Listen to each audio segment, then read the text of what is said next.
Manghingi lang sana ako ng tulong. Okay. Nag-live-in kami ng GF ko after 2 months niya ako sinagot. Tumira kami sa isa naming bahay malapit sa poultry namin. Lagi kami nag-aaway kasi bakit sa ganun ko lang daw siya itinira. Pagdating namin malapit na sa bahay, lumabas yung 4 na pabo. Sabi ko, wag na titignan, natatakot na din ako.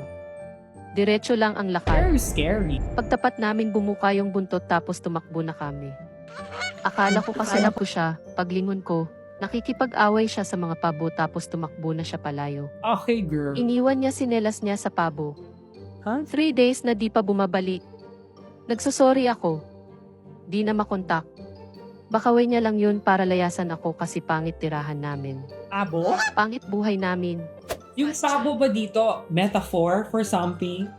Nakipag-away sa pabo, naiwan yung chinelas, tapos ginost ka ng dog? What?